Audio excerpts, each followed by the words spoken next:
হাজবেন্ডের আমলের, যে একটা ধাবায় কাজ করার সময় নিজের পেট পালে আর তার সাথে পড়াশোনাও করে।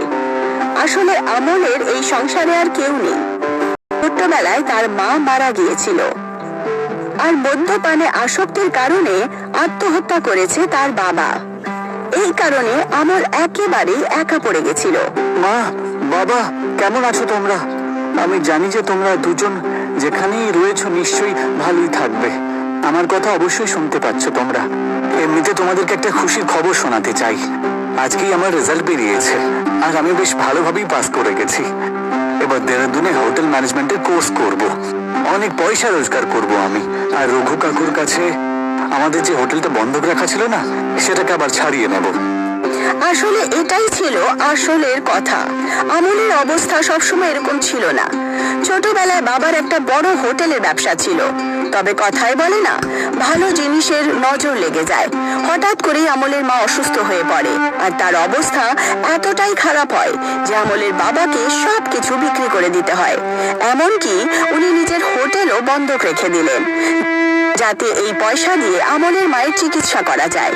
কিন্তু আফসোস, শত চেষ্টা করেও মাকে বাঁচানো গেল না। এই যন্ত্রণা কাটাতে আমলের বাবা মদের আশ্রয় নেয়। অমল, ও অমল, বাবা এদিকে একটু। কি হয়েছে বাবা? খাবার খেয়েছিস বাবা তুই? না, এখনো খাইনি। কেন? তোমার অপেক্ষাতেই ছিলাম। চলো ভেতরে যাবে, চলো, আমি বরং খাবারটা দিয়ে দিই। আরে ওই খাবার নিয়ে কি করবো বাবা?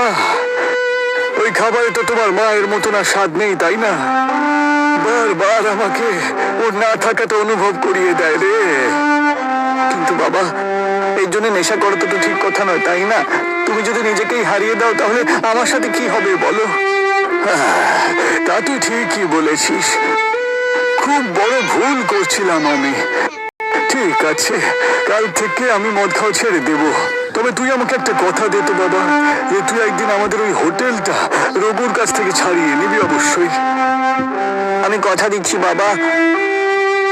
আমল খুশি ছিল যে তার বাবা প্রতিজ্ঞা দিয়েছিল যে মদ ছেড়ে দেবে। কিন্তু পরের দিন সকালে যখন আমল বাবাকে উঠায়, তখন সে দেখতে পায় যে বাবাও এই পৃথিবীতে নেই। বেচারা আমল এখন সম্পূর্ণ একা হয়ে গেল।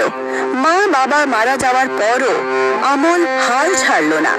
সে নিজের পড়াশোনা আর ভবিষ্যতের দায়িত্ব নিজের কাঁধেই নিয়ে নেয় আর একই হোটেলে কাজ করতে শুরু করে, যেটা রঘু কাকার কাছে বন্ধক ছিল।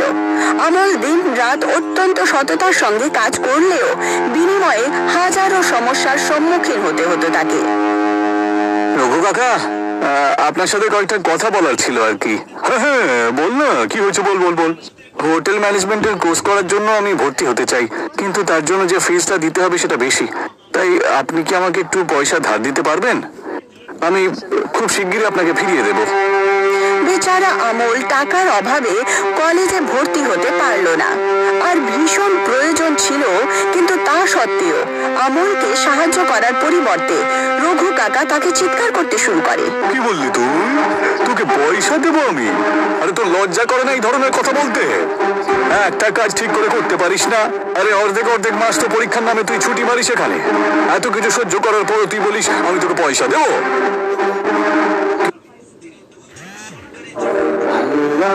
লজ্জা করে না এই ধরনের কথা বলতে?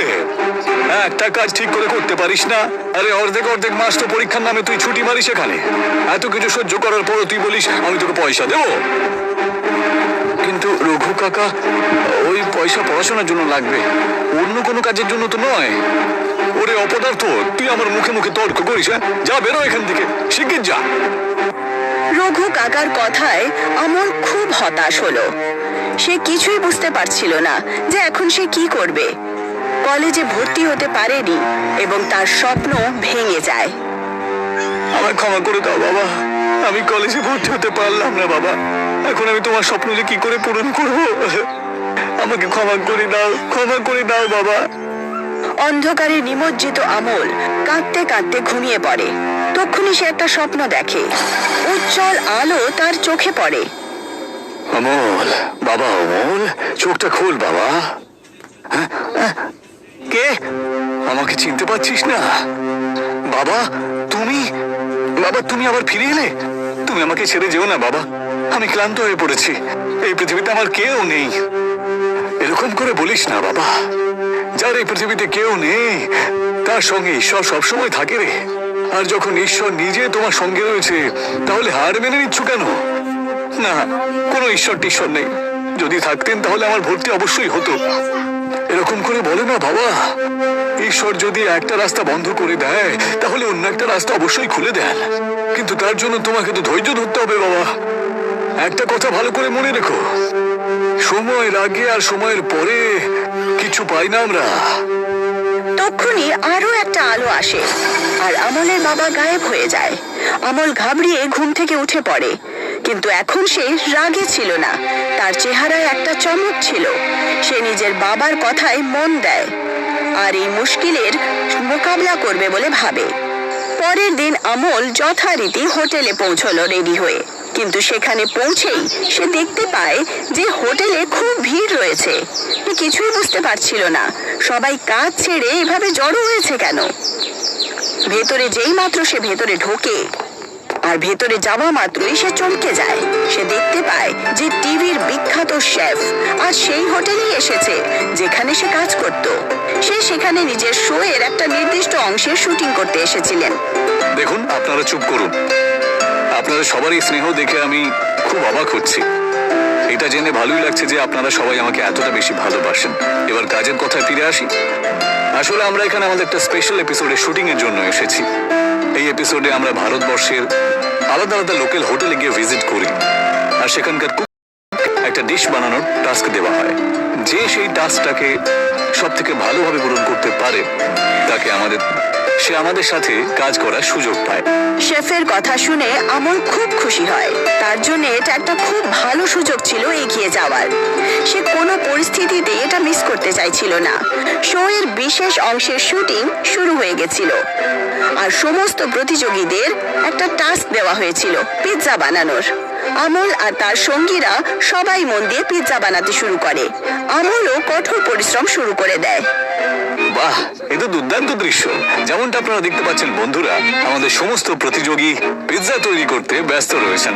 কিন্তু মনে রাখবেন, শুধু পিৎজাই কিন্তু বানাতে হবে না, বরং তার মধ্যে নিজের সামর্থ্যের একটা স্পর্শও দিতে হবে, যাতে এই সাধারণ ডিশ একটা দুর্দান্ত অভিজ্ঞতায় পরিণত হয় আর আমরা যাতে পেয়ে যাই আমাদের পরবর্তী দুর্দান্ত শেফ। শেফের কথা শুনে আমল কিছুক্ষণ চুপ করে থাকে। সে দেখতে পায় যে বাকি প্রতিযোগীরাও শুধু পিৎজা বানাচ্ছিল না, বরং তাতে নিজেদের রেসিপিও যুক্ত করছে। এটা দেখে আমল অন্যমনস্ক হয়, এমনকি সে বুঝতেও পারছিল না যে কি করবে। তার মনে হলো যেন সে সুযোগটা হারিয়ে ফেলবে, কিন্তু তক্ষুনি তার মাথায় একটা ধারণা এলো। আমি বরং পিৎজাটাকে একটু অন্যরকম ভাবে ওদের সামনে তুলে ধরি। আমল সঙ্গে সঙ্গে ময়দা, বাবল গাম মশলা, সোডা এবং লেবুর ফেনা মিশিয়ে একটি বিশেষ বেস তৈরি করে। তারপর সে এই বেসে সাধারণ তুলসী, পনির, গ্রেটেড শসা, বরফ আর টমেটো সস পাশাপাশি রাখে। তার সাথে আলাদা আলাদা শাকসবজি, সস এবং মেয়োনিজও যুক্ত করে। এরপর আমল ময়দার আরো একটা বেস তৈরি করে আর তার প্রথম টপিং এ রেখে চারপাশে আঠালো দেয়। তারপর সময় নষ্ট না করে সে এটা বেক করা শুরু করে দেয় এবং অলৌকিক হয় ঘটনা। পিৎজা বেক হওয়া মাত্রই বেলুনের মতো ফুলে উঠলো। যারাই দেখছিল তারা সবাই হতবাক, কেউ কিছু বুঝতে পারছিল না যে আমল এরকম কি করলো। আমলের এই নতুন এক্সপেরিমেন্টে সবাই অবাক। তারপর রেজাল্টের সময় চলে এলো। শেফ একে একে সবার বানানো পিৎজা খেয়ে দেখেন। বাহ, এ তো দারুণ ব্যাপার। সবাই দেখছি পিৎজাগুলোকে একদম অদ্ভুত ভাবে বানিয়েছে। মোকাবিলা বেশ শক্ত হতে চলেছে। এরপর আসে আমলের পালা। আমলের স্পেশাল বালুন পিৎজা বের হতেই শেফের চোখ জলজল করে ওঠে। উনি এইরকম তুলতুলে ক্রিস্পি পিৎজা আগে কখনো দেখেননি। শেফ আমলের বানানো পিৎজার স্বাদ নিতেই আনন্দে লাফিয়ে উঠলেন, যেন বাতাসে উড়তে শুরু করেন। সেই পিৎজার স্বাদ সত্যি দারুণ ছিল। যেমনটা আপনারা সবাই দেখতে পেলেন, এই বিশেষ সেগমেন্টের বিজেতা হলেন আমল। আর আমল পেয়ে যাবে আমাদের সাথে কাজ করার একটা দুর্দান্ত সুযোগ। আমল অবশেষে জিতেই গেল। হেলিও শো এর বিশেষ বিভাগে বিজয়ী হয়েছে। এবার এক বিখ্যাত শেফের সঙ্গে কাজ করার সুযোগ পেয়েছিল। যদিও সে কলেজে যেতে পারেনি, কিন্তু এখন সে একজন এমন ব্যক্তির সাথে ছিল যিনি নিজেই একজন বড় শেফ, আর যার সাথে আমল অনেক কিছু শিখতে পারবে। সেদিন বেশি দূরে নয়, যেদিন আমল নিজের বাবার হোটেল ফেরত নিয়ে নেবে আর নিজের মা বাবার স্বপ্ন পূরণ করবে।